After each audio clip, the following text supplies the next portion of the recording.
Hope everybody is doing well. It's a rainy Monday afternoon, as I was telling my guest earlier today, and everything. We had some cold weather last week, and then it got a little bit warmer than expected. I think it was like the mid 60s here in Durham, North Carolina. And then this morning when I woke up, I was waking up to the sound of raindrops, and I think we're supposed to have those for a little bit, but it's supposed to be relatively mild compared to some of the other weather that's been going on and all along those lines. But hey, it's typical North Carolina. The weather goes up or down, as the old joke says. If you want a change in weather, just blink your eyes and it'll probably be changed in a minute or two. And all along those lines, because in that sense, we're like Florida and other places, because we're the state that can give you all kinds of mixed views, including our politics, because we were definitely a swing state, and definitely we gave you both Jesse Helms and Terry Sanford. And you talk about the opposite ends of the spectrum. Historically, those are two definite opposite ends of the spectrum, and all along those lines, and all in that space. I was actually just earlier today on one of our shows talking about one of Trump's appointments, who apparently is an auctioneer. And I've got mad respect for auctioneers, having been an event planner at the Carolina Theater, being on their board, and also doing a variety of events just around the area and everything like that. So anytime that people can get into that field and get all of these kind of amazing skills, I am impressed. So I'm already impressed by my gentleman that I'm going to be bringing on, Arlen Edinger, who is definitely involved in that space and all along those lines.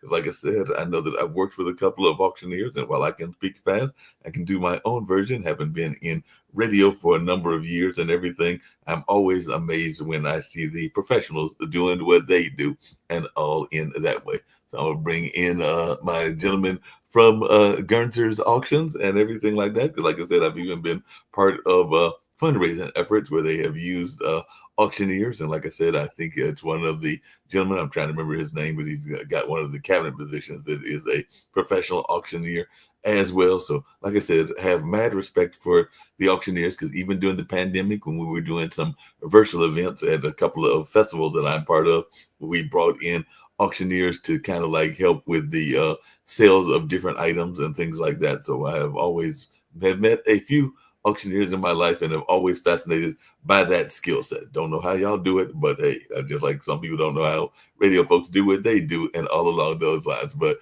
what got you first into this whole auction space? And then we'll learn more about this amazing auction that you were part of, and just your involvement with Gurney's auction and all in that space. Well, first of all, it's nice to be here, Mark. Thank you for inviting me. Yeah. I'm here in New York City, where it's also, like you, raining.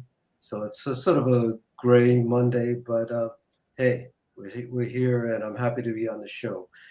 Uh, Coming up on 50 years, it will be 50 years next month, that I started Guernsey's. Mm-hmm. Uh, at that time, the auction world was pretty divided between Sotheby's and Christie's, which were fine, large, old world firms specializing in very expensive antiques and fine art.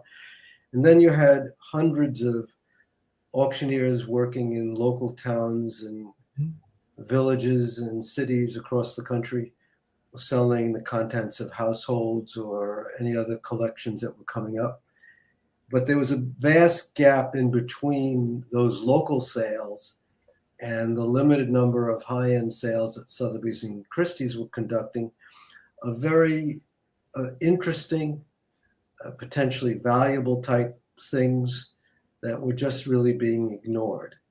And having been a young guy with a degree in marketing and a girlfriend who had similar credentials, we set out to start a different kind of auction house, and did just that. And after struggling for a couple of years, found sort of our niche as we very clearly resonated with the world's media, which seemed fascinated by the kind of unique auctions we were starting to conduct. And the first one I'll mention, which has nothing to do, believe me, with Abraham Lincoln's flag that we just sold and that kind of historic material, but was when a man came to us who was desperate to raise $30,000 to pay hospital bills for his daughter, who was in a bad car accident without insurance. Oh, wow. And this fellow was from Philadelphia and explained to me that when he had been a boy in the 1930s and 40s, he would hang out at old amusement parks Hmm. where he would watch workmen intentionally destroy the old carousels, the merry-go-rounds. Right. Uh, because they were made of wood, the most expedient way to do them in was to torch them, light them up, Hmm. Right. let them burn. And he said to me that as a kid, he would say to some workmen, he'd say, "Hey, mister, don't burn that horse. Can I have it?" Right. And sure enough, they did. And so Mm. here we were many decades later, uh, where he showed me a little room in a concrete building behind his home filled with about 90 carousel animals, horses and other kinds of menagerie figures, Right. all carved in wood, all big. And I'm sure most people watching this have been to a carousel now and then. Yeah. Yeah. Um, and as I looked at these figures, no one knew who made them. Hmm. There, what I was later to learn was that had been 5,000 carousels operating across the U.S. back 100 years ago. And if it was a Friday or Saturday night, you wanted to take your date out, you took her to the carousel Hmm. long before the movies. But they had become passe, old-fashioned, and they were being gotten rid of because they didn't compare to the scarier, more exciting modern day rides. And so what had been 5,000 rides back then, complete carousels, now dwindled down to barely more than 100 remaining original carousels. And again, no one knew who made these things, who carved them, but every animal was hand carved and showing different techniques, much like a painting where you have different style paintings, you had different style carved animals. Well, they looked interesting enough to me to warrant taking a gamble and saying, let's look into this. And we did grassroots research to discover that there had been 9 carving studios going from the 1880s through the 1920s, um, and that each had his own sort of signature style. And once we learned about carousel figures, and there were no books at the time on the subject, we were fortunate in being invited onto NBC's Today Show, Right. the leading morning show in America, Yeah. and lugged on 4 or 5 or 6 of these big things. And make no mistake about it, these are big figures. And spoke about what I had learned, and then went forward with an auction, which was held at a very prominent location here in New York, Mhm. the Park Avenue Armory, big space. And lo and behold, instead of getting the $30,000, which this man was praying for, which would have necessitated about $300 more or less per figure, remember we had 90 of them, Right. uh, the collection, and which, by the way, was no given, because $300 doesn't sound like all that much for a big carved object. But if it's considered worthless, who would even give you that? Yeah. Nevertheless, the promotion, spreading the word as we did, generated a wildly popular event, which ended up bringing $1 million. Oh, wow. How Uh, many, just really quickly, because as you were saying that, I was thinking and I looked it up just to double check because even though I lived in the city a while back and everything, there are still a couple of existing carousels. As a matter of fact, one of them, I live in Durham, North Carolina, literally around the corner from Duke University, but Pullen Park is there in the state capitol and everything, the state capitol here in North Carolina of Raleigh, and it's a classic wood carousel. I think that they said it was built in 1900 and contains 52 hand-carved basswood animals, 2 chariots or sleighs, 18 large glided mirrors and canvas panels, and a Wurlitzer kind of equipment as well and everything. But it's now, like I said, a historical landmark, and they actually are open to the public, and people can go there because Wurlitzer 125 band organ, which apparently was made in 1924 by Rudolf Wurlitzer. But I do know that they are a designated Raleigh historic landmark, and they even say it's a must do in the city of Raleigh with kids and everything. Because even though kids oftentimes are into their video games, there are still kids that like to do carousels and even things like that. So I just wondering, do you have any idea as to how many carousels may exist? I think that they may even have one. The number has increased since that auction, and that auction, in addition to making this enormous amount of money at the time, did exactly what you're describing. It alerted people to the fact that these were very much part of our heritage, Right. and carousels that were being destroyed or ignored all of a sudden became landmarks like the one you're describing. Right.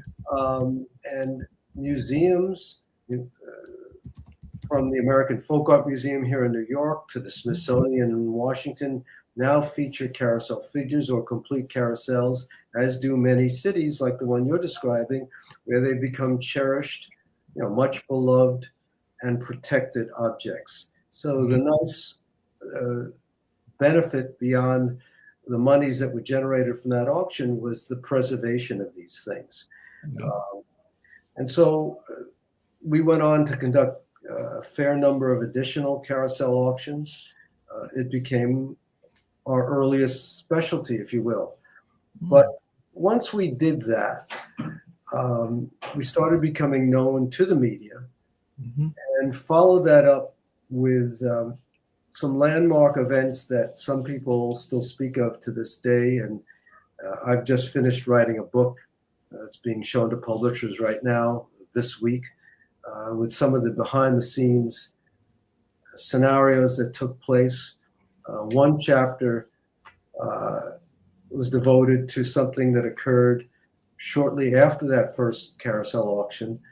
And to my way, will always live within me to the day I die. And what I'm referring to was the ocean liner, the SS United States, which was not only the largest ocean liner built in the United States, it was named after our country, but even more importantly at the time, which was 1950, when it was built, it was the world's fastest ocean liner, which really mattered because if you were traveling off to Europe, you weren't getting on a plane, which wasn't able to make it. Right. You would take a boat, and time mattered. So the SS United States, with nearly 2,000 rooms, was the choice of presidents, dignitaries of every description, movie stars, and people who could afford to sail on her. Yeah. It had 18 ballrooms.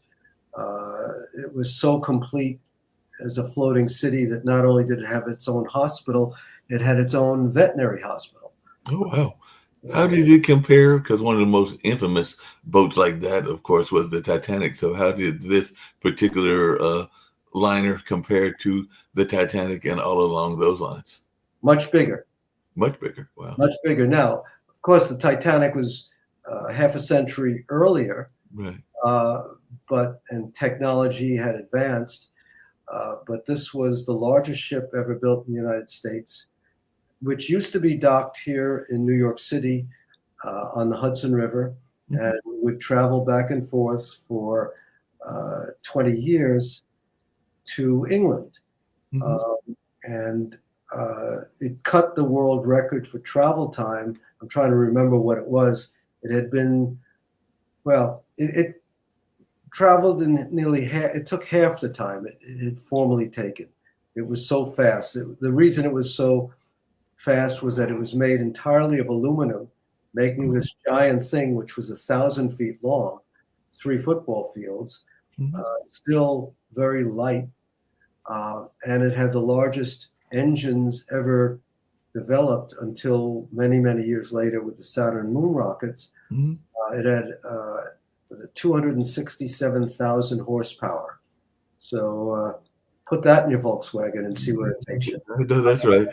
I know a lot of people because I'm actually going to share another story about historical worth and everything. But I'm thinking that a lot of people, and you probably find that even in your own work, don't understand the worth of what they have in their house. Because even on some of our other shows, we've talked about this, how a lot of times people may have hidden treasures that they don't know. My dad is 84 and has had some health concerns and everything. So even he and my younger brother want to have a sit down conversation to decide which of his papers and which of his documents he may want to save or donate to us or give to us, and all along those lines, and which ones we want to just let go by the wayside. Because definitely, as you get older, you sometimes, as you probably are aware, streamline what your possessions are. And one of the things I know is that I work at a cultural arts center. I'll actually go there later on this evening, the Haiti Heritage Center, which is an African American cultural arts center. And we had one of those lovely pipe organs and everything because it was a converted AME church and everything before it became a cultural arts center. And at some point, we put it in storage, did not know where we put it in storage because of change in management and everything. So it was lost forever there for a minute. It's now been found, but it's never going to be playable again and everything. So now we're trying to figure out what to do. And there's been conversations about turning it into like an art installation so you can see parts of the pipe organ, even though the pipe organ will never be played and everything. So I was just wondering your thoughts around how much we don't know, because even in that case, I think it was another arts organization here in Durham that called up my boss at the time, who's still my boss, and was like, "Did y'all have a pipe organ? And did you know that y'all left it here with us for storage and everything?" Which we did not know. So she went over there, realized it was the parts of our pipe organ, and now it is sitting in our basement of our facility, hopefully to be used for use at some point, even if it's as an artistic design. Well, I built a career often selling things that previously hadn't been viewed as being of great value. Right. So it's a whole long, interesting topic. What makes something valuable? But Right. let me just finish, if I may, before Yes. going there, about the SS United States, because that sort of hits the point. When I had heard through the rumor mill Mhm. that the ship, this glory of the American fleet, was about to be towed out to sea, and the contents of every room on board was about to be dumped overboard into the ocean, Wow. which uh, certainly seemed crazy, insane. Why would you do such a thing? But Mhm. there were plans afoot to convert this ocean liner, which would travel at 42 knots across the very blustery North Atlantic, and no one would want to be outdoors in those kind of conditions. Right. So everything was inside.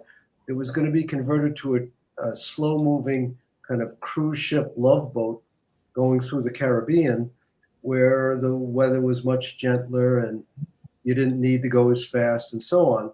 So, and the design of the whole ship, which had been this modernist Art Deco design, didn't fit with the vision of a cruise ship. So they were going to dump everything overboard. That was the easiest way. Right. And we proposed having an auction because instead of the owners of the ship spending a vast amount to tow this huge thing out to sea and have a big crew on board to dump the stuff, why not have an auction preserving the items and making money at the same time? And the owners of the ship went to the two largest auction houses in the world, Sotheby's and Christie's, thinking if it was such a big idea, such a big deal that this guy was saying, meaning me, Mhm. uh, get the biggest auction houses to deal with it. Well, fortunately for me, they both said that if they had 10 years, wouldn't be enough time to get this act together. It was too logistically difficult. So the owners came back to me and said, "Okay, big shot, you want to do it? You have 3 months." Oh, wow. And because in truth, they had they had contracted with people in Haiti Mhm. with the lovely job, and I'm being very sarcastic or facetious when I say lovely job, the really quite miserable job of giving the Haitians the opportunity to get rid of asbestos, which had been Right. discovered aboard the ship, asbestos having been determined to be a carcinogen Right. just around that time. And so, in order to get the ship to Haiti, By the fall of that year, they would let us take it apart and have an auction during the summer. And so we quickly took on the job of doing just that, hiring every student we could find fresh out of school, because it was June, Mhm. in the Norfolk area where the ship had been moved Right. to store it. So not all that far from you. Right. And fortunately, there were plenty of schools, plenty of Mhm. colleges in the area, an abundance of students to pick from, hired many, only to have them step on board the ship and about face minutes after they would step on board, because the government, in its wisdom, had sealed every window with tar, and there were thousands of windows, portholes, because they wanted to keep the interior of the ship bone dry, because it was able to be converted to a troop carrier in time of national emergency. So I'm sort of jumping around a little bit, but No that was problem. the situation we faced. And so by sealing the windows, here we were in the summer, the sun's rays are bouncing off the water into the black hull of this huge ship, and it made the interior like a furnace and Mhm. unbearable. None of the 26 elevators had been approved to operate by the state of Virginia, um, and there was no chance to get that turned around. So there I was, with agreeing to do this auction, but all of a sudden, with no team to pull it together, didn't know what to do. But someone pointed out to me that down the road from where we were was a halfway house, Oh, well. and frankly, I didn't know halfway from what, but went to that house and spoke to the director and said, "I'd like to hire these folks to do this cataloging work," which is to say, uh, counting the silverware, taking Right. pictures off the walls, measuring furniture, moving furniture from one deck to another, and so on. And the director of the halfway house looked at me, and I won't repeat what he said, but something to the effect that you're out of your blankety blank mind, because did I realize that every one of the people living in that house was there because they were fresh out of prison. Wow. And the notion of having an ex-convict counting silverware would be, he said, you're lucky if you have two spoons left at the end of the day. Some of these people having been in prison for theft. Right. I said, well, that was a sort of a chance I was going to have to take. And so we hired every member of the 200 person family living there, if you will, Mhm. and proceeded to then spend 7 days a week throughout that summer, working long days from sunup till sundown, having campfires together on the beach at night, going through an event that didn't have a single unpleasant incident, Oh, well. produced the world's largest auction, which still ranks as such today, with an Oh, estimated 1 million items sold. That every member of that crew, that team, was African American, and you had to come away from that experience saying to yourself, how many had probably been unjustly dealt with, and if given a chance, these folks rose to the occasion, and I will be forever grateful. Uh, right. and that will live on with me. Many friendships were developed and treasured. So Yes. we went on from that sale to do the first auction. Now we're into the mid 80s and the Cold War and the threat of nuclear attack at any given moment.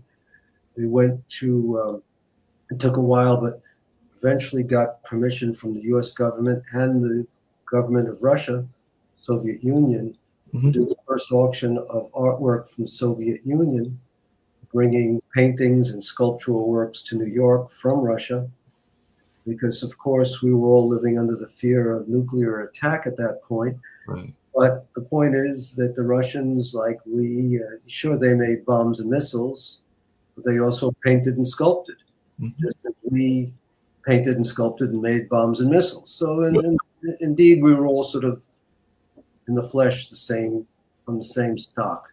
oh, yeah. it was doing that, meeting many Soviet artists, bringing those works to New York was a great experience, memorable, Sounds like and described in the newspapers as a cultural groundbreaker, an eye opener, and a good thing. yeah, that sounds like that would be positive and everything like that. As I was saying about this latest auction that you did, and I did have another item that I was curious about if you've ever auctioned them because we were talking about carousels earlier. And here in Durham, there is a popular building. It's called the Snow Building and everything. And it used to have one of those original manually operated elevators. It's no longer manually operated. And matter of fact, I think it's still a working elevator, even though it's been a minute since I've been to that particular building, even though I've known some people in offices over there. But I was just wondering, have you ever done any auctions that have featured kind of these technological wonders? Because even in New York, there were those kind of buildings that had those manually operated elevators. And if so, how would somebody even get the elevator into their own apartment or their own house, or is it just a collector's item that somebody may grab and everything, or maybe it's just a Yeah, parts? well, uh, there are times I've thought to myself, gee, what is there that we haven't had the opportunity to sell? But you just hit one on the head. No, I can't say that I've ever sold a complete elevator, manual or other. So you got me on that one. Can't be much help. Okay, I got you on that one and everything. But why would somebody, that's where I was going to go with that. Because one of the things that you just recently auctioned, and I'm trying to understand why somebody would even want a locket of George Washington's hair. Because I did see that was one of the items that was auctioned off on this latest one. And I don't know how much it went for, or if it went for a sizable portion. But I did see that a locket of the hair, just like some of the um, political documents, I can understand those and maybe one of those in your records and everything. But I'm still trying to figure out why somebody would want a locket of George Washington's hair. Look, it's hard to put yourself into someone's psyche, someone's mind.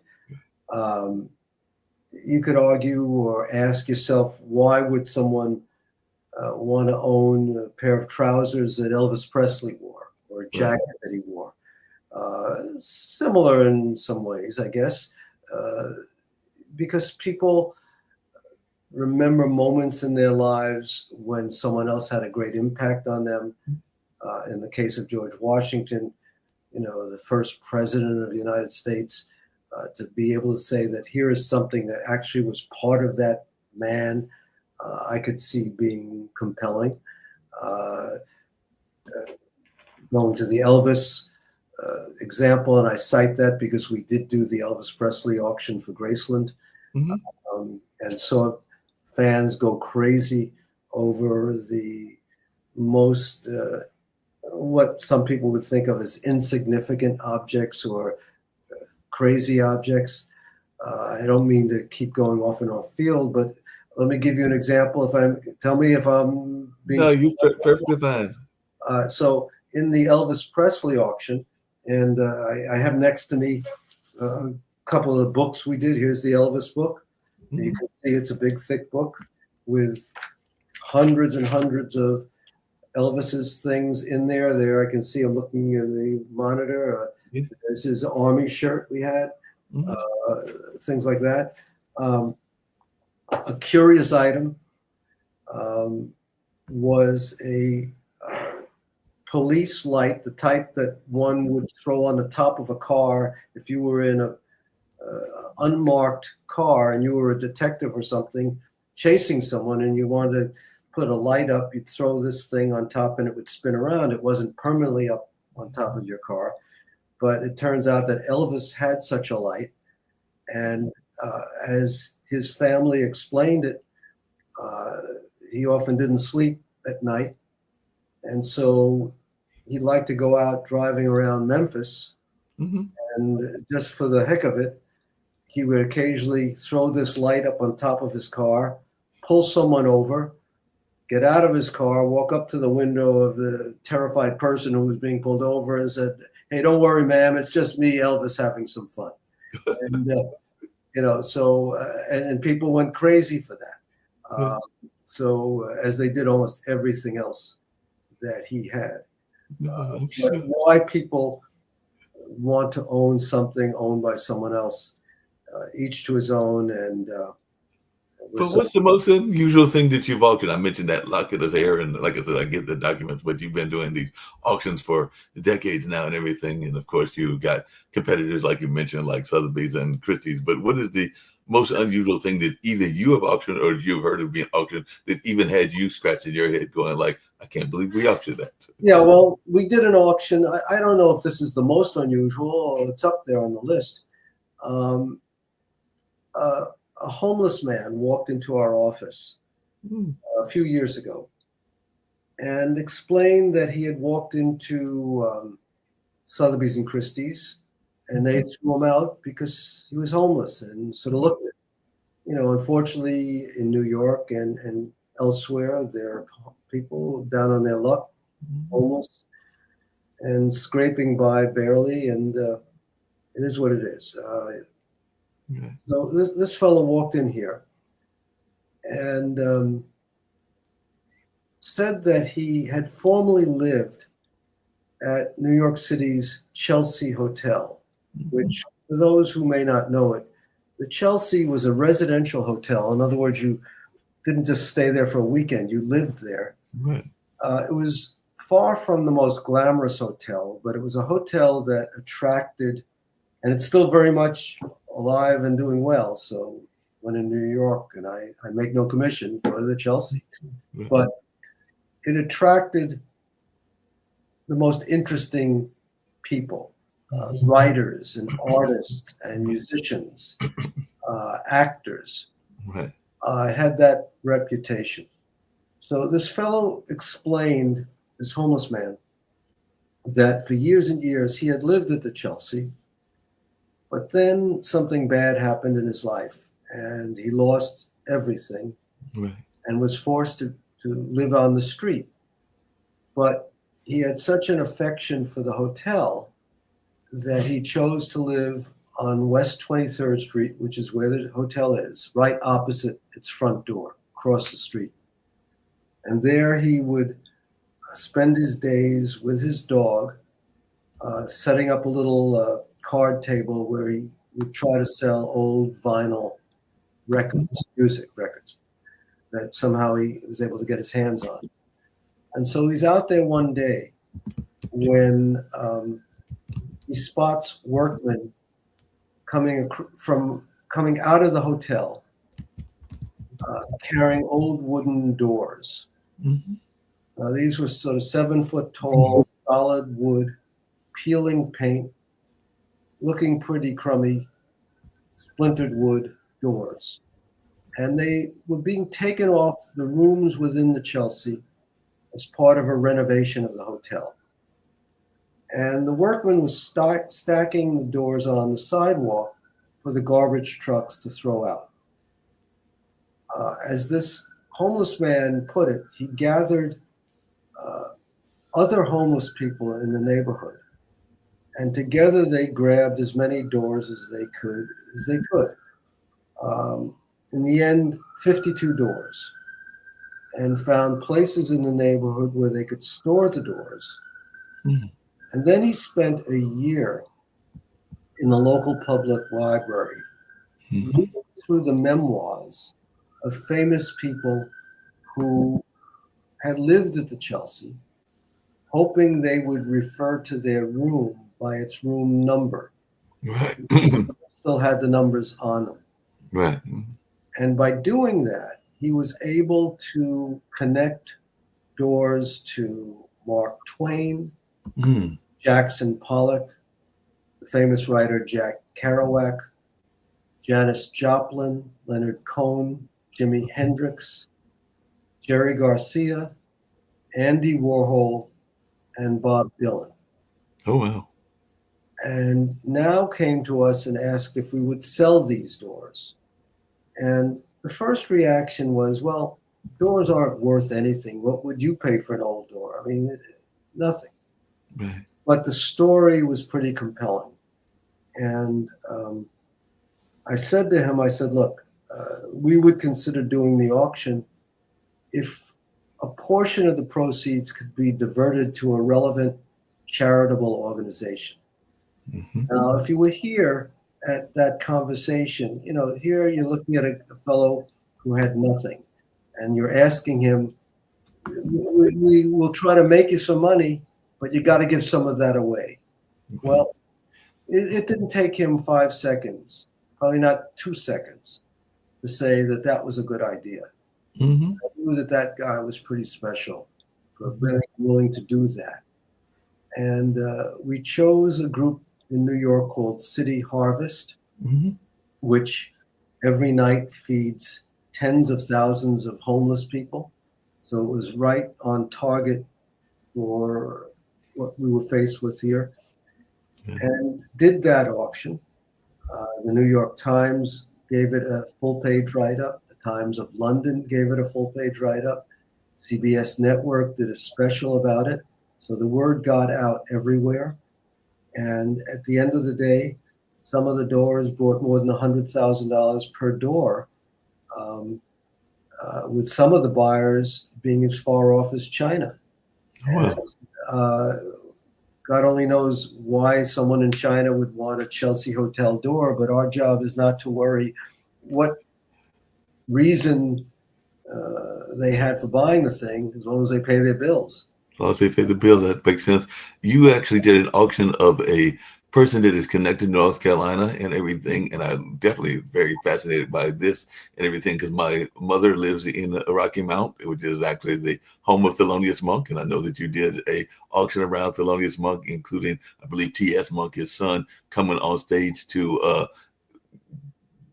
participate in this auction of music memorabilia and everything. So I'd love to hear about this auction because I am a big jazz fan. My parents actually started a jazz radio station in the mid 70s. So I'm a fan of both jazz and blues and everything, but definitely it's been a music style that I have a great deal of respect for. And even though he had his own quirks, just like Mingus did and others greats of that time, got Just Coltrane. like you and I do, right? Yes, exactly. Um, Exactly. that was a thrilling sale that you're referring to, the jazz auction, Mhm. where we were privileged to represent uh, the families of not only Monk, but John Coltrane, Charlie Parker, Mhm. and many other legendary figures from the world of jazz. We held the auction live at Jazz at Lincoln Center, which is a Mhm. spectacular setting in New York City. Yes. Um, and had many nice stories. And I did get to know T.S. Monk, who came on stage in front of about 1,800 people packed into the auditorium. And I'm not the auctioneer, despite giving me a big warm up about the skills of an auctioneer. I'm usually, I barely get two words out correctly, but we have a great woman auctioneer. Usually I'm sort of a backup. Mhm. But before I go out and make welcoming announcements, um, T.S. Monk, Thelonious' son, uh, who I had gotten to know at that stage, walks onto stage and really this packed house. And he starts pointing his finger, just like I'm doing now, upwards. Right. And he's standing there silently, motionless, just going like that. And before long, everybody's looking up. And he had a big voice into Mhm. a very powerful sound system. He says, my dad, Thelonious, he's up there somewhere, about to laugh his ass off because you people are going to pay big money for his old junk. And it was both a funny but also a very endearing comment that sort of set the event off on a great tone. And we did have things like Coltrane saxophones and many wonderful treasured objects. One of the many nice stories that evolved from that event was I was meeting with Alice Coltrane, John Mhm. Coltrane's widow, Right. and Alice lived out in California, and I was with her and heading back to New York. Um, and she said, "Well, if I had I had a little extra time, why don't I detour and go to Philadelphia and meet with a woman referred to as Cousin Mary, Right. And you may know as a jazz fan that one of Coltrane's popular songs was called Cousin Mary, Yes. named after his cousin with whom he lived after coming from North Carolina Hmm. as a boy and making his way up to New York, but stopping for a few years as a teenager in Philly. Right. And there he lived with Cousin Mary and her relatives in a modest row house. Um, and so I absolutely wanted to meet Cousin Mary and visited with her, and we were chatting, and then all of a sudden, and she's living in the same house where Coltrane had lived, half a century earlier, or 40 years earlier, or whatever it was. And now Cousin Mary was a retired school teacher, getting by on a pension. And we're talking, just she and I, and she excuses herself, goes into another room, and comes back holding a dusty shoebox, which she said she had kept underneath her bed all the years since Coltrane had been there as a teenager. And she said, if you want to take what's in this box to the auction, we could do that. So I very carefully opened the box and found a thick roll of paper with heavy rubber bands holding it together, which I carefully unrolled and found that these were handwritten sheets of music that Coltrane wrote as a teenager. Oh, wow. And I told her that I thought that these were treasured items, Hmm. would be thrilled and honored to take them to the auction. We brought Cousin Mary and her relatives to the auction, gave them special box seats, and then watched as repeatedly she received a standing ovation for preserving this material, safeguarding it all those years. Wow. And at the end of the day, when you added up what these pieces of paper fetched, it was something in the neighborhood, I think, of about $1.5 million, which certainly made this woman's remaining years far more comfortable. Yeah, definitely, and everything. You Sure. also had the pleasure of auction and doing an auction for a civil rights icon as well. So, what was that like working with Rosa Parks? Because that was another thing that I found is you had worked with doing a auction that definitely apparently thrilled her. And they had some of her collections, and of course, we all know about her famous moment on the bus and all along those lines. But what was that like working with Rosa Parks? Well, let me correct you. I had met Rosa Parks many years earlier, Mhm. but the event you're referring to occurred after her passing, Okay. and wasn't an auction in the traditional sense, and I'll explain. But I will tell you that of everything in my career that I've been fortunate to be able to do, that has to be the highest mark, the most humbling. Mhm. Uh, After her death, a feud developed over her will.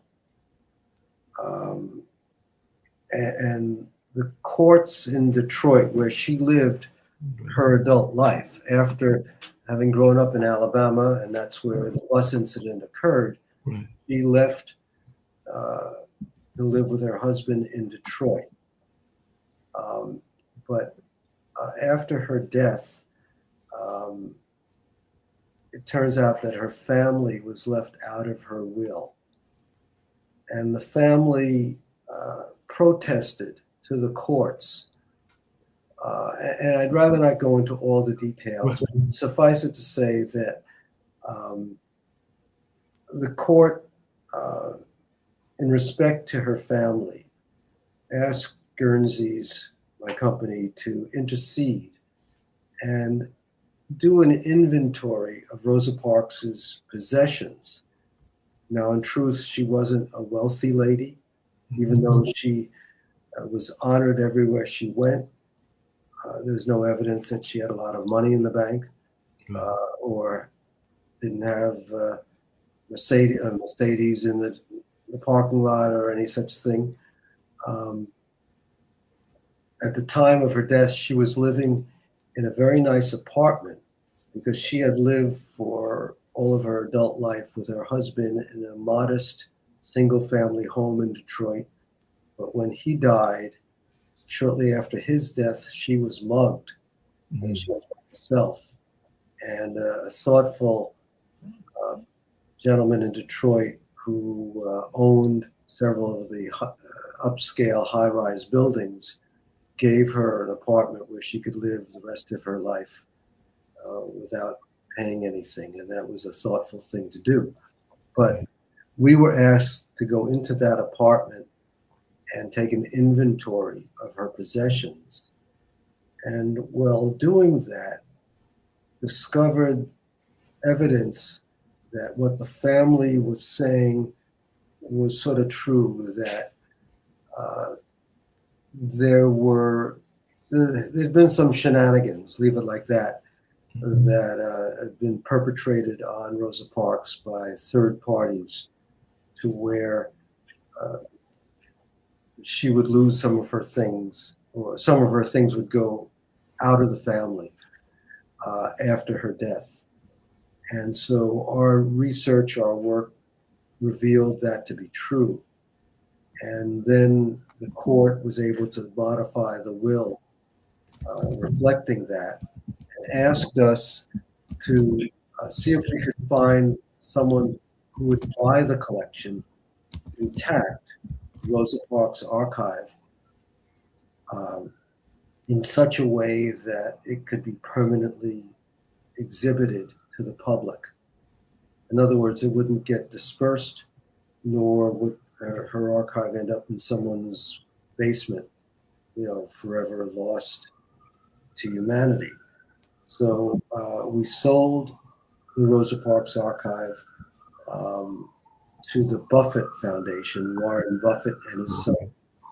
But they were very thoughtful in following our suggestions and giving it as a gift to the Library of Congress in Washington. Yeah. Where it was then described as the most important documents and items in the Library of Congress out of the 150 million objects stored there. And so that Rosa Parks archive contained everything from journals Rosa Parks wrote when she was 12 years old and was being bullied Mhm. by a couple of white boys, Mhm. and wrote about her determination to one day uh, change that, you know, cha- fight against those injustices. So for all of us who, and I include myself, grew up believing that here was this woman who one day did this noble thing by not giving up her seat on the bus, but it was completely an impulsive act. In reality, it seemed that she was priming herself for that moment since she had been a girl, a Wow. young girl. Yeah. So very, very telling. It had the archive had the hat that she wore on that bus. Mhm. So if you look at famous photographs of her seated on the bus, you'll see her wearing a little pillbox hat. Right. We had that hat, just as we had on a lighter note, things that were just nice reminders that, like all of us, she was just a person, and she had a handwritten menu, a recipe. I mean, Mhm.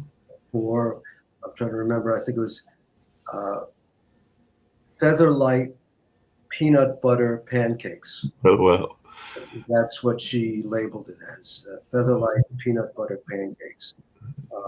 So, That uh, sounds interesting and everything. Along those same lines, because I don't always follow astrology, but I do to some degree on some things, particularly just now, like the traits and everything. And there is a famous Cancer, because I was born in July, that passed away. And you also did something with her auction, which is Princess Diana, as I recall. And I was seeing that you did something on the Swan Lake suite, which is the necklace and earrings that were hers, I guess, when she was a young lady and everything. I don't think it was around the time of Princess Charles, but maybe I'm in. No, you're wrong about that. Sorry to No, correct. no But problem. Correct me, please. uh, at the end of her life, and at that point, Diana was in full glory. Hmm. She had matured to a point where she was recognized as one of the most influential women on the planet, Right. much beloved. It was said by many that she wasn't treated with all in a way that was very thoughtful or caring when she had been the princess living amongst English royalty. But once she was on her own, she rose to show to be a wise and person who could make a difference in the world. And she fought for many. She had many projects uh, focused on third world nations where Right. her work was very meaningful. But there came a time um, in the June of her last year when she was the guest of honor at a performance of Swan Lake, the ballet, Right. London's Royal Albert Hall. And Diana loved ballet. She had the title Patron of Dance Hmm. in England. So it was a very meaningful night for her. And for that occasion, she wore a magnificent diamond and South Sea pearl necklace um, that came to be known as the Swan Lake Suite. Hmm.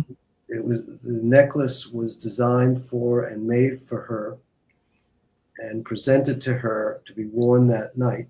And it was said that that night she was photographed more often than in any other occasion of her life. Viewers can look it up, Swan Lake necklace, Princess Diana, and you'll see her wearing it. She's wearing a sparkling powder blue dress and with this necklace very prominently on her neck. But after that occasion, the jeweler, which was the British Crown jeweler, Right. the jeweler who makes jewelry for oil of Great Britain's royalty, asked for the necklace back because he hadn't finished making the matching earrings to Yeah. go with the necklace, and he wanted the stones to be exactly matched. Hmm. So she gives the necklace back, and over the next few months, the jeweler makes the matching earrings, is now about to give the whole completed set back to Diana when tragically she's killed. Right. At that point, the crown jeweler reached out to us after about not quite a year, Hmm. because the world really grieved Right. after her death. But in a reasonable length of time, the jeweler reached out to us and asked if we could sell the suite, and that monies would largely go to the fund that Diana had established to rid the world of landmines that Right. were particularly killing children in third world countries where they had been placed by terrorist groups and other groups around the world. And wars may come to an end, but these mines stay in ground and go off, years or decades later. And we're doing just that and killing people. So we did that auction and then had the occasion to resell the same set of jewelry a second time when, after about a decade of ownership to the family we first sold the jewels to, they were hard hit by the 2008 financial downturn and asked if we would resell them, and we did. So twice we've been involved with Diana's jewels. Well, sounds amazing and everything. You have another interest in everything that really resonates with Durham, because unfortunately it resonates for a sad reason and all along those lines. But I'd love to learn more about your interest in vintage cars, because actually we had a gas explosion some years back here in Durham, and there was a retired pharmaceutical gentleman that had a collection of Porsche cars that unfortunately was pretty much destroyed in that. He had a significant collection of Porsches. I think it's called the Ingram collection of Porsches. And all along those lines, it was America's largest vintage Porsche collection. And they said it was heavily damaged. I think there might have been a few that survived it when they had that gas explosion a few years back. I think that was before the pandemic and everything like that. But I also thought that you were involved in the vintage car world since being a late teen. So what drove you into the vintage cars, and what got you involved in loving things like Maseratis and Jaguars, and who knows, maybe you've got a Porsche laying around somewhere as well. So what got you into the vintage car space? Well, you got to excuse yourself for the pun. What drove me into that? You got to think about what you just said. But be that as it may, I did not hear of the Ingram disaster, but thank you for telling me. Sorry for the Ingram family's loss. But long, long, long before I could afford such a thing, I always seemed fascinated by European sports cars and racing cars, and went on to conduct the first auctions of such type cars. Had a particularly wonderful experience on a personal level when we were preparing for an auction of just that, Porsches and Jaguars and Aston Martins and an occasional Ferrari or two. I had a conversation with, as it turned out, and this is true, a gentleman from North Carolina. Don't ask me what city or town, I don't remember. Right. But he was definitely from North Carolina, who had a Jaguar XKE, a very beautiful car, for those who know what that is. Some people, the most beautiful car ever made, but available. They were not one of a kind by any means. And he and I were talking, and this story probably has some lessons for anybody listening here, so pay attention. Right. He said to me, did I ever hear the rumor of the elderly lady in Georgia with a Maserati racing car? And I said, no, I didn't ever hear that rumor. And in truth, if I thought about it as I did, I probably would have felt that there couldn't be much truth to such a rumor, because Maserati racing cars were extremely rare. They were about 20 made a year for a period of a few years, and that was about it. And so what was the likelihood that someone, no less an old lady in Georgia, would have such a thing? Now, Maserati went on to make very nice sports cars that were much more plentiful, even though they're still rare, but that was a little more feasible. Still, even that was a bit of a stretch. So I didn't give any further thought to it until a week or two later. Pay attention, folks. Mm-hmm. A week or two later, a fellow called me from Georgia, just coincidentally, describing himself as a picker. Now, a picker is a person who sort of looks around, hunts for things, right, and then if he or she finds such things, may or may not buy them, or more likely bring them to the attention of someone like myself, and then look to make a commission as a finder, if it was something that we got involved with. And so this fellow calls from Georgia saying that if I ever had any assignments for him, I'm his guy. Gotcha. So I said, well, as luck would have it, there's supposed to be an elderly woman in Georgia somewhere with a Maserati racing car. Go find it. And I frankly thought I would never hear from him again. But in 2 weeks' time, he called back. He said, here's her name. Wow. He had found her, and her name was Mrs. Logan Lewis of Macon, Georgia. And I called her up. She was 88 years old. And she said, indeed, she had a Maserati racing car, but it was sitting in a barn on her property. And the doors to that barn hadn't been opened in 30 years since her husband had passed away at an early age. And when I told her that even though she didn't know what model the car was or exactly what year it was, I quickly did the math on my fingers and toes and figured out that if she had it 30 years, that would place it at a time when Maserati was making racing cars, and that Right. was pretty much all they made. Mm. So it had to be something pretty significant. And so I started telling her that no matter what model it was and what condition it was in, it probably was quite valuable. And she responded by saying she thanked me and she was very polite, but didn't care about that because when her husband died, he was involved in a local bank and left her with a good deal of money. So she rather would keep it as her memory of him, even though she hadn't seen it in 30 years because she hadn't opened the barn doors. Right. So that made it sort of all the more frustrating to me. And so I tried her 2 or 3 more times. And each time we had very pleasant conversations, but I didn't get anywhere. Um, and then, so I pretty much dropped it. Mm-hmm. I didn't want to be a pest. Only to have her call me a few months later, explaining that as a young girl, she had grown up in Wisconsin, Mm-hmm.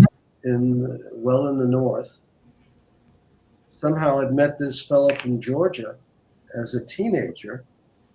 They got married early. She moved down south and had never traveled back again her whole life. And in speaking to me, she said my northern accent reminded her of her growing up. And would I mind if she called me every so often just to chat? And I said, Mrs. Lewis, by all means, make your calls. And she did, and we became friends over a period of time. And then I didn't bring it back up. She brought it up. She said, remember that Maserati I have? I said, of course. She said, well, if you're interested still, come on down and look at it. And at that point, it sort of had gone beyond an auction item because it was taking on very special meaning. And I dug this away from the doors of her barn myself to find what I thought was one of the most stunningly beautiful and historically significant racing cars ever made. Wow. Because it was sitting there on a little open trailer with an extra engine and all kinds of, were known as Burani wire wheels around the barn, and offered her what I know in hindsight was far more than she would have been happy to take. But once I made the offer, I wasn't going to take it back. Bought the car, restored it, raced it, only to have it invited to Pebble Beach, the Pebble Beach Concours. And for people listening who know about car shows, it's, I think, unquestionably the #1 car show in the world. Right. The Maserati won the award as the best racing car effectively on the planet. So, very nice story. Oh wow! Did you ever sell it in an auction, or did you still have it in your collection, or whatever became of that? No, years later, after racing it for years, I adopted my first child, my daughter, and she was born in Jacksonville, Florida. I was there the day after her birth. There was a race also in Florida at a place called Moroso Park near Palm Beach. I was scheduled to compete in, and it was a day or two after my daughter's birth, and so I wasn't about to leave the hospital, with my first child just having been born, to go to some race. So So I didn't go. And sadly, in that race, my best friend, who I often would share a tent at these races with, who had another beautiful car, was killed. And it was a very sobering experience. And I realized that now I was a father and I had different responsibilities. So I put the car away and then years later did sell it.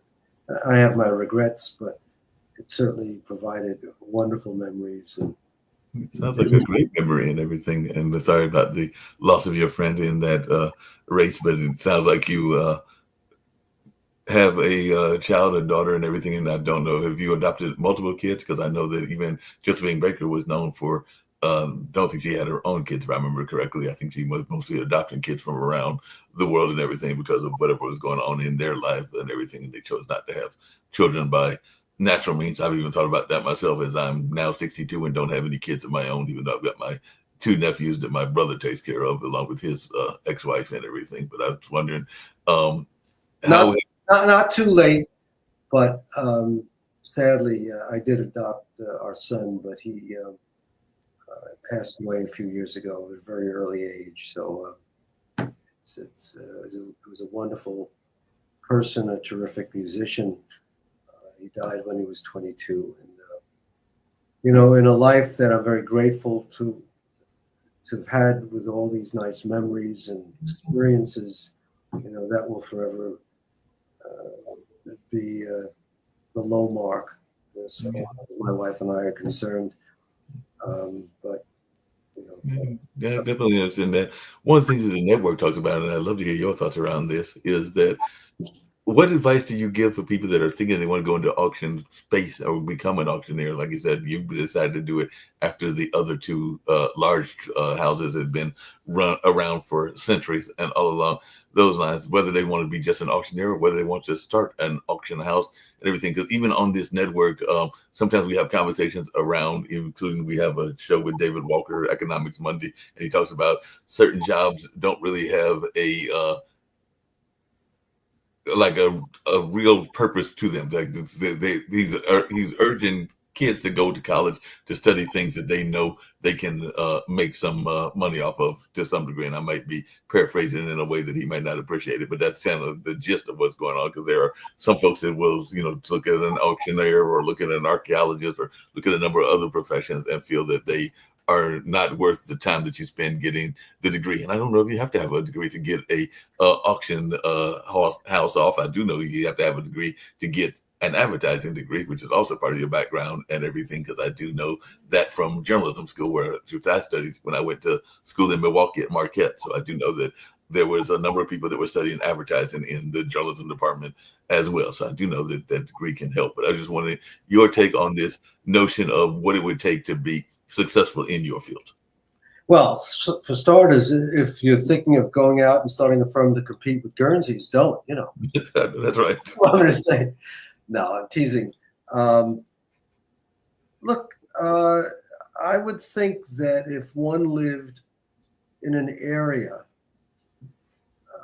particularly an area where there may be older homes, and you don't see any evidence of a local auctioneer, someone who every so often will conduct a sale of the contents of one of these older homes, some Victorian home that happens to be filled with some antiques, someone passes away, then that area probably deserves to have an auctioneer. And it is absolutely an interesting business. Some people, I suppose, get into it already with extensive knowledge, but in any profession I'm aware of, there's always learning on the job. So I would never discourage someone just because they may not be knowledgeable in antiques or art. There's also auctions of things that are more everyday type objects, equipment auctions. Someone has an old snowplow, or a plow truck, and it needs upgrading. They may not have a viable place to sell that, give it to an auctioneer.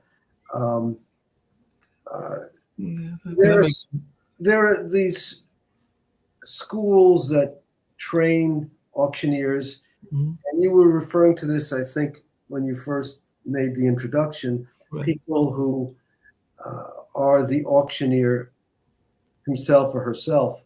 right. People very adept at talking quickly and have sort of a sing-song pattern to them, Yes. because that's the way you think of an auctioneer as being. But I Mhm. can assure you that when it comes to selling some very expensive things, it's not about how smoothly you can speak. It's not about trying to convince someone, coerce someone to buy something, but it's all the preparation leading into the event that matters. Who is it that has become aware of your auction?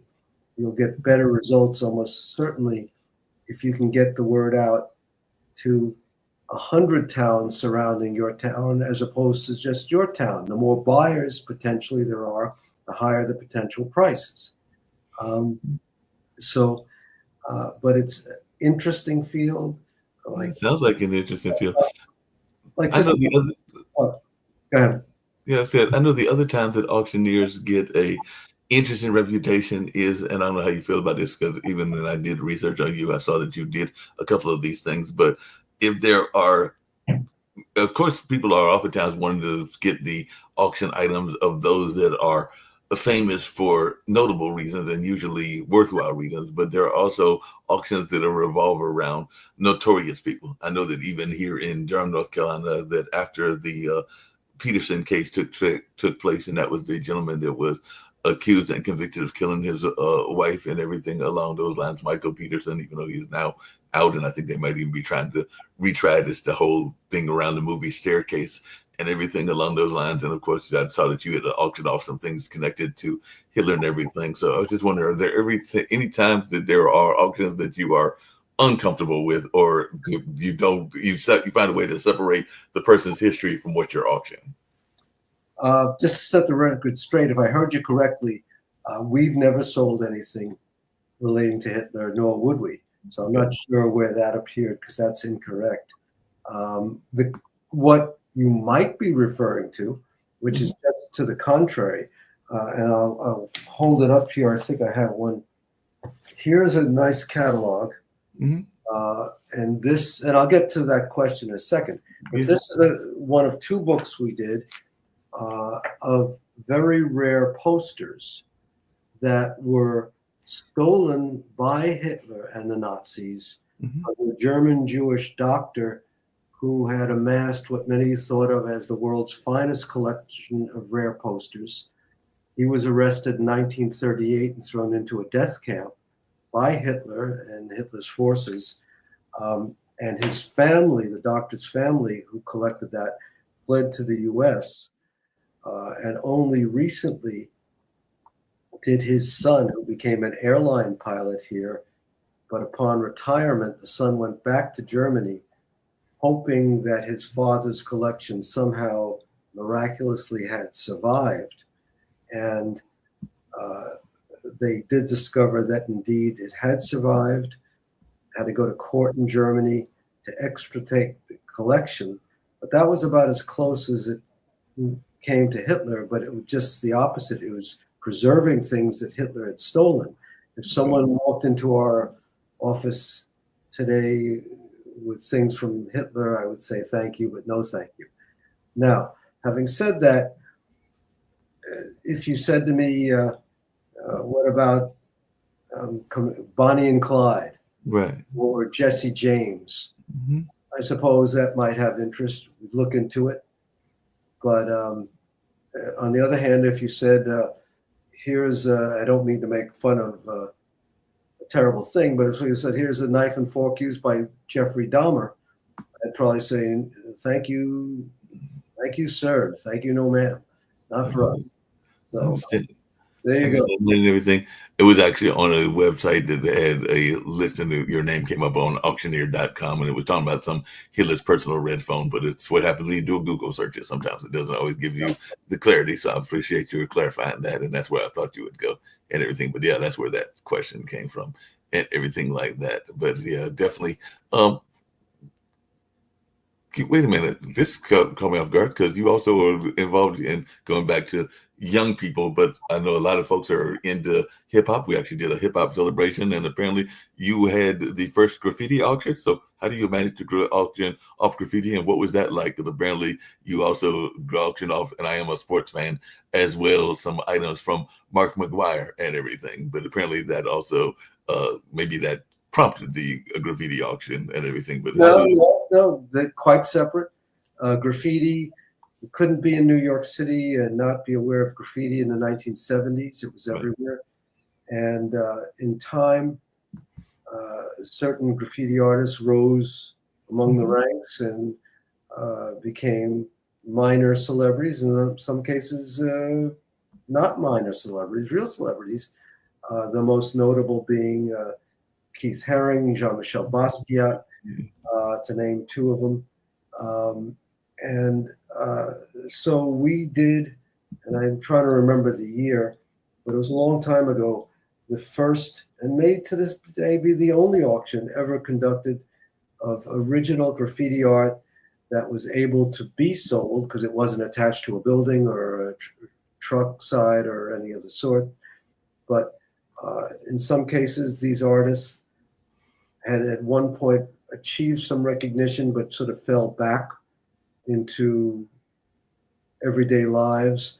Uh, Other cases, they continued on at a certain level of stardom. But we did the first auction of artwork, which was paintings, drawings, some of which were enormously large. Uh, our office,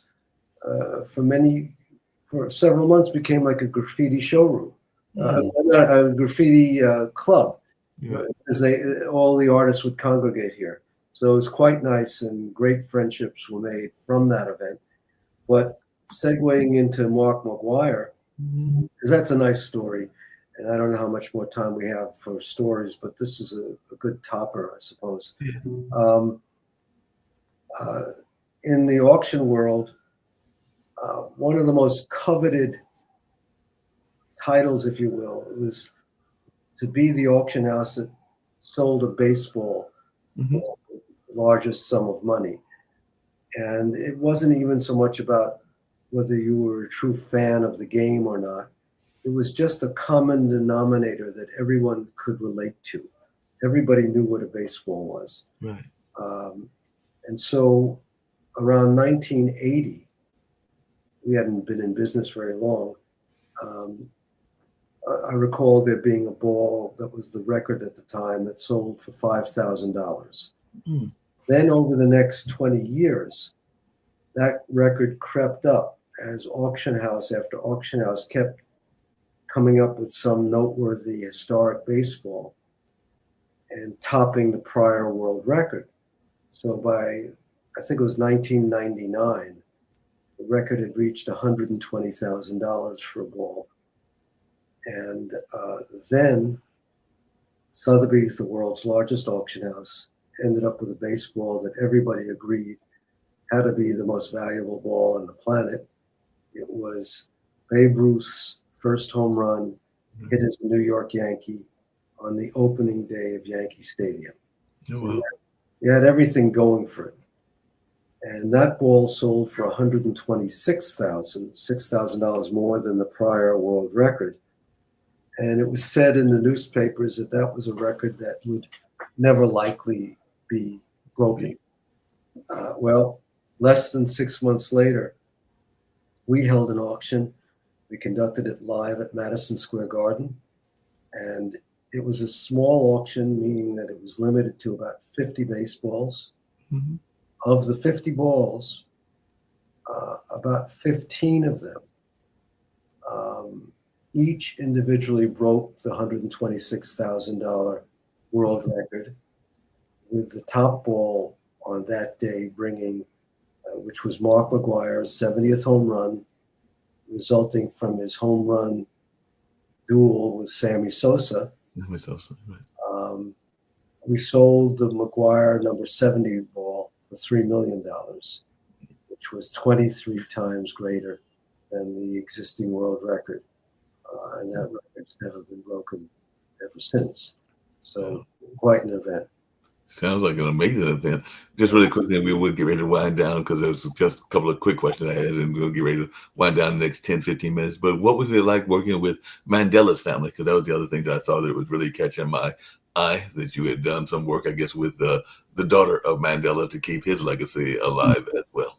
That's ongoing. Okay.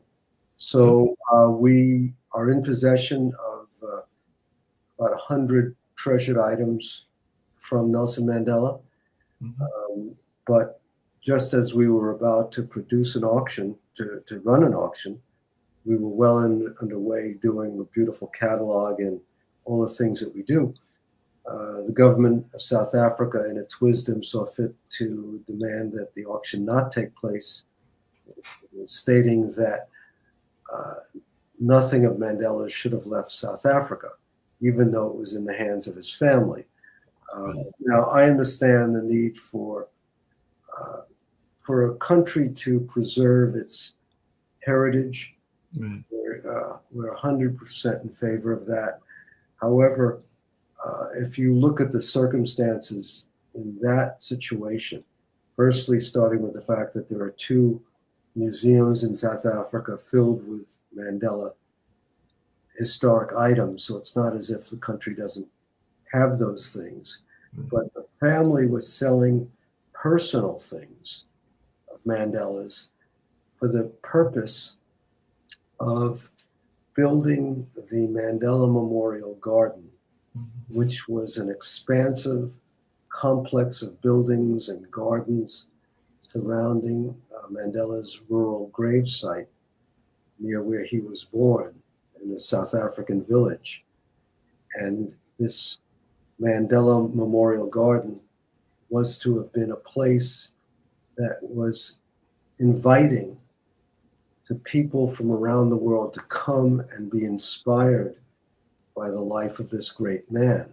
Mhm. And although I'm sure most of your viewers know this, Mandela was one of the first, I think he was the first uh, black man in South Africa to start his own law firm. Right. But in his perpetual fight for the freedom of his people, became a renegade, was chased by the apartheid government, and so was on the run for years until he was caught, and then spent 27 years in prison, Right. only due to the good graces of a gentler administration in South Africa that was starting to shift away from apartheid, was he granted his release, and then within the space of 2 or 3 years rose from prisoner to president, Yeah.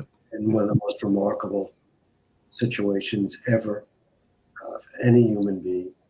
And this memorial garden was to celebrate that fact and be inspirational to what we hope would be millions of people to visit in the years to come from all parts of the world. Instead, these objects will end up sitting on some shelf somewhere, and you wonder what good will they have done. Yeah. So it's still a matter, it's still an ongoing issue, and there may be news to report soon enough, but nothing I can go into now. But Yeah. it was to have happened, and we still work with the Mandela family. Gotcha. What are some of the things that you are hoping to auction, or that, like the Mandela, might already be in the works? But what would be your dream auction that you don't have as of yet that you would love to have, and maybe somebody's connected that's watching to this show that might even be connected to whatever that dream auction is? Well, hopefully, I've given a few examples of things that no one could have thought of in advance as being of interest. Right. Referred to the Chelsea Hotel doors. Right. We did an auction, crazy auction, once of 200,000 pre-Castro Cuban cigars made in Cuba before Fidel Castro took power. Now, I don't smoke. I haven't smoked one cigarette in my life, but nor a cigar. But to cigar smokers, dream about the great Cuban cigars from the old days, and we did the one and only auction because Cuban products, as most know, are forbidden to be from being in this country. But we got the government to go along with this one collection. But what might I wish for? What might walk in this door tomorrow here? Yes. Ooh, that's such an open question. I don't even know how to begin.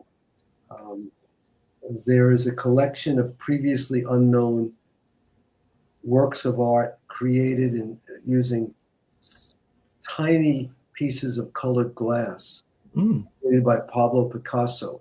Mm-hmm. It's something where we represent, but it hasn't as yet. There's been no decision about coming to auction. We'll see how that goes. But all I can say is, after having had a career of dealing in the most unusual, interesting things, by that very description, it's going to be a surprise what walks in. I say, well, shoot, I had never thought of that. And now you go out on a limb and believe that our instincts will match up with the public's, because I could tell you all day long that this mouse here is a very special mouse, and for some reason worth $10 million, but no one buys it. It's worth the price of a used mouse, nothing more. What's the price of that used mouse? And like you said, there are interesting things that folks don't necessarily think of. You talked about the Mandela Garden, and I know that even the historian John Hope Franklin, when he was living, I had some friends that knew him even better than I knew him, and I knew him on the periphery, but I had some friends that actually, one was his kind of adopted son that was from one of the African nations. I think it was Senegal, if I remember correctly. I know it's one of that. He's a Senegal, Sierra Leone, but I think it's Senegal that he's from. But he was his adopted son. And another friend of mine talked about John Hope Franklin having this love of gardens. And I don't know that anybody would necessarily auction off a garden plant or how you would auction off a garden plant. And even my own dad has a fascination with rail rivets, because even here in Durham, we used to have like those old rails that would go through the town. Because this used to be a train town. I mean, the train still comes through here, but more of a way of getting around was the train, and it being a major train spot here in Durham. And there are some of the old tracks that live around, and he developed a fascination for them. And he's an artist, so he's even taken pictures of some of that. But I don't know that anybody else would care other than him about that kind of stuff, just like the bugs that he takes pictures of as well. And some people probably just like, hey, it's just a bug. I don't know why you're taking pictures of it. So I am oftentimes fascinated by what interests people and why they are interested in what they are interested in. And right, so then let me tell you the last story then. Yes. Because this is as good as any to sort of sum it up. Many, many years ago, an old man in Connecticut named Kenneth Lynch called me, and I hadn't been in business all that long, and he said he was also 88 years old. He was in a wheelchair, but he said he had spent a life making decorative metal objects, wrought iron for gates, weather vanes, and now he was at a point where he was not well and would like to sell everything that that still remained from his career, including, quite frankly, broken pieces, pieces, and but that he said he had grown up in New York City before moving to Connecticut, and as a boy, and he went to the Catholic school, and wanted to give the money of the Catholic church. And would I come out and look at this sort of acre piece of land where the stuff was sitting outside?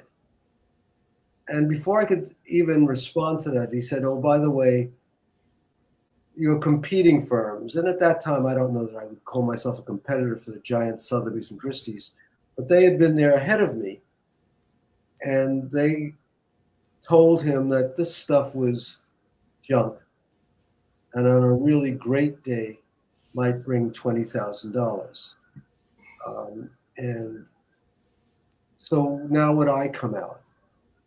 And I said to this man, I said, look, the people who were there ahead of me are smart people. If they told you it was junk, it probably was. So what could I add to this equation? But he begged me to come out, and I remember it being a gray, rainy day, not unlike it is today here in New York. Yeah. And he finally convinced me. So I said, all right, I'll take a drive an hour, hour and a quarter out of the city and go see this stuff. And it did indeed look like junk. But I went and met with him, and he had a little 10-foot square office, a tiny little office. And I was sitting there, and he was across the desk from me. And behind him on the wall were photographs of the Statue of Liberty, of the top of New York's famous Chrysler Building, of Atlas and the Globe at Rockefeller Center here in New York, at the gates in front of St. Patrick's Cathedral, New York's most famous church. And so I said, why are these pictures here? And he said, well, he had worked on all those things. I said, what do you mean? He said, well, I made repairs to the Statue of Liberty in 1920, and I built the gates at St. Patrick's Cathedral, and I made the globe that Atlas is holding at Lincoln Center, and Rockefeller Center, and I made the hawk-like birds up at the top of the Chrysler Building. And I said, you did? Did the other people who preceded me know this? And he said he didn't think so because they didn't ask.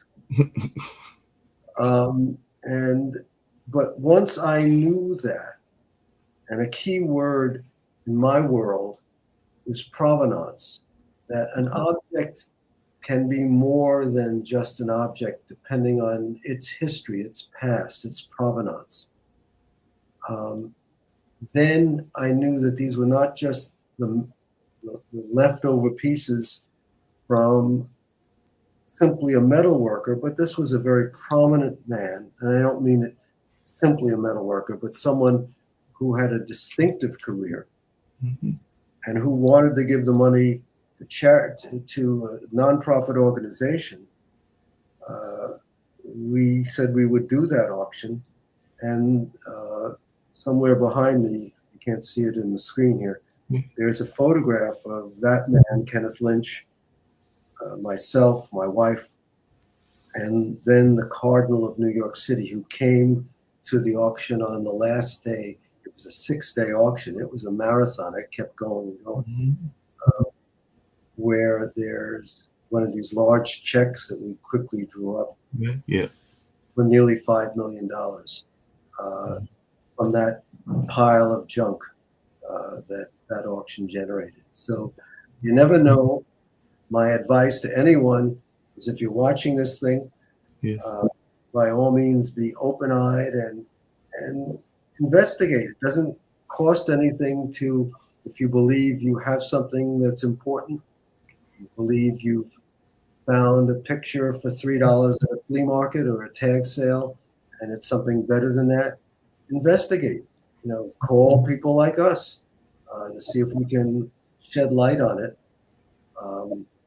Because whether it's that something can be turned into something of great dollar value, or the preservation of something historic, these are all good reasons to keep your eyes open, to retain good things. What can I say? Guernseys is the name. Think of the Guernsey cow. That's us. And welcome anybody who is hearing this and has something they want to question. Yeah, definitely, and they can investigate and everything. Is Guernsey going to do anything next year or this year with the New York's 400th anniversary? I have a friend of mine that is from New York area and has been back and forth between New York, Atlanta, North Carolina, but New York definitely has a rich history of his, and I know that Calvin has been talking about things that he's trying to do for the 400th anniversary, because apparently y'all are celebrating 400 years in New York and everything. So are y'all doing anything? These big celebrations? The celebration of the city itself, is that what you're saying? Yes. Uh, it's an interesting thought because we once did an auction of paintings, of artwork focused on the city, of which there are millions, but hadn't thought of doing anything this year. So you're a step ahead of me. You know, I you should mean, be a Guernsey planner. You know, maybe I have to do some planning for you and all along those lines. I do have a short story, and there's a question I ask everybody. This is a short answer that they can give, and then we'll get out of here with some commercials. But my aunt and my mom were talking, and they were sharing some stuff with me on Thanksgiving, which was last Thursday, and it was 2 Thursdays ago, and everything like that. And it was an interesting story in the sense that somebody, because we have land, and we have land that's family owned land, and we're thinking about doing a trust with it and a number of other things. But of course, we've got offers for the different parts of the land because it's divided between the now three sisters. There was four sisters and everything, but one of them passed away and everything. But one of the offers for the land, we don't think that they know what they were asking for and everything because they just asked for the land because they wanted the plot and they named the plot property, not realizing in our mind, maybe they realized it, but we don't think that they did, that it was the family graveyard. So we go like, we don't think that y'all do what y'all were asking for when you were asking for the land because this is literally the church and family graveyard. So I don't think that they really want all those bodies. But hey, I could be wrong, but hopefully not. look. In closing, Yeah. uh, many people have done very well for themselves by simply being observant and not necessarily buying something. Yes. Well, let's say at one point you talked about the Porsche collection. Right. So Mm-hmm. let's say that someone out there is watching this, stumbles across someone, and they've inherited a collection of something that conceivably is valuable. Mm-hmm. It's not for them; they wouldn't have the means to acquire it, even if they wanted to. But give a firm like us a call, because simply by alerting us to the existence of something, we might very quickly be pleased to give that person a finder's fee simply by saying, look, there's a collection of artwork, a collection of vintage cars, who knows what, Right. in a home owned by a person who now could use the money, and Mm-hmm. that person inherited the thing. And to be sure, we would give a very nice commission that could be life changing in its amount to the person who simply was thoughtful enough to say, hey, uh, I saw this and it may be for you. And you never know. Yeah. So Mm-hmm. be open your eyes, think out of the box. That's all like the advice I can provide. But No, I thank you. appreciate it. I appreciate you being on. You've been a great guest. What I get everybody do on all my shows, and this is the last question. If you want to tell folks how they can reach the Guernsey Auction House and also any message of positivity, because the one thing I didn't tell you, which is a known fact, and oftentimes it is mentioned on this network, is it is a global network, meaning we have people that listen in China, in various other parts of the world, Indonesia, and a number of other places. And Nick Palveda and Kim Calhoun, the founders of this network, do a good job of re-airing it, not just on Roku, but on different other social media platforms as well. So it will air several times in the course of the weeks and everything. So any message of positivity that you want to share with our global audience and any way that you can be contacted. And by the way, Arlen, I've been totally fascinated by your stories and everything, and I hope that I didn't divert you too many with some of my own, but I've thoroughly enjoyed our conversation and hope that you can come back on another show in the not too distant future. But I thoroughly enjoyed It's learning about you. an absolute pleasure. I thank you, Mark. Uh, if anyone wants to write it down, it's 212-794-2280. It's Guernsey's, again, like the Guernsey cow or the Isle of Guernsey in the Channel Islands off northern France. Auctions at Guernseys.com is another way to reach us. And we're in New York City, and welcome any calls that might come in or emails will get responded to. Again, can't thank you enough. And to be sure, buyers have interest from around the world. We talked about jazz before, and I found that for some reason there seem to be pockets of great interest in American jazz in Germany and Italy, Yes. more so than the average man on the street, man or woman on the street here in the U.S. It's an increasingly diminishing world in that respect, and that people from around the world think alike, and happy to entertain anyone from anywhere. But again, 212-794-2280 is Guernsey's. I'm Arlen. You're Mark. Appreciate Thank you. No problem. Appreciate it. Any message of positivity that you just want to share with the global people? Then I'll get out of here with one of these commercials from one of my sponsors and all along those lines.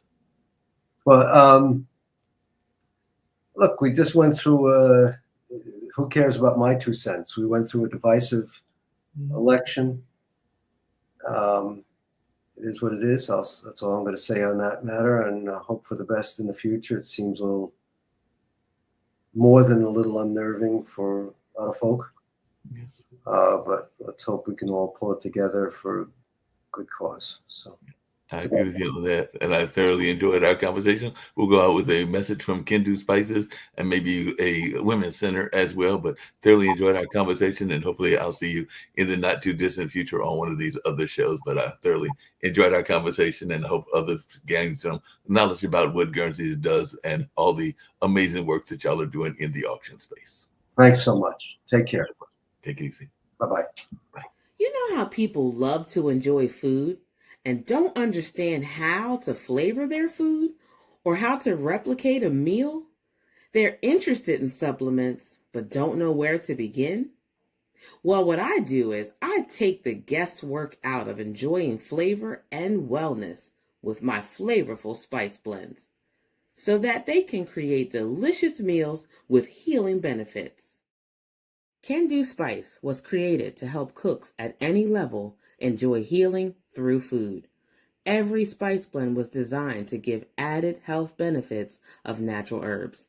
Every blend is complete. There's no need to add any additional spice for a delicious meal. Saving you time and money while adding supplements to your meals can be both tasty and fun. My earliest memories in the kitchen began with my father, Kenny Can Do Bond, so it was fitting that I would name this line after him. I have always looked to natural remedies to supplement the body, and I found myself hiding herbs and minerals in foods for my family. That's when it hit me. Everyone needs Can Do Spice. Everyone should be having this. It's an exclusive brand for cooks at any level who want to create flavorful dishes with healing benefits that can satisfy the body and soul. Add a little spice to your life. Give Can Do Spice a try.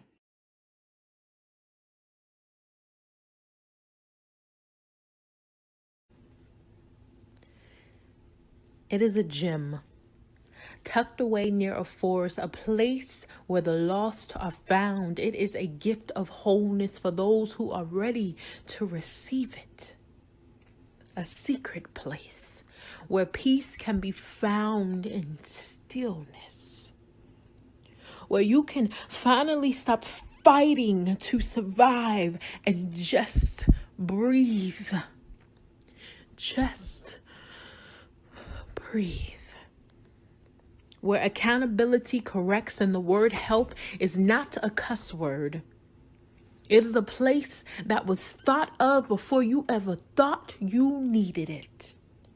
It is where forgiveness starts and healing begins. Well, we are taught that when we put our hands to work, we can create some things. As we uprooted the weeds in the garden, it was a reflection of our lives. As we uprooted disappointment, as we uprooted pain, as we uprooted being traumatized. Because God doesn't deal with the surface. He gets to the root of it. We laughed. We shared tears. We shared our stories. We shared our fears, our dreams, our visions, our heart. We were more than just mothers. We were broken women trying to figure out how to become whole again. It became a place where homelessness became hopeless until we reached the bridge of wholeness.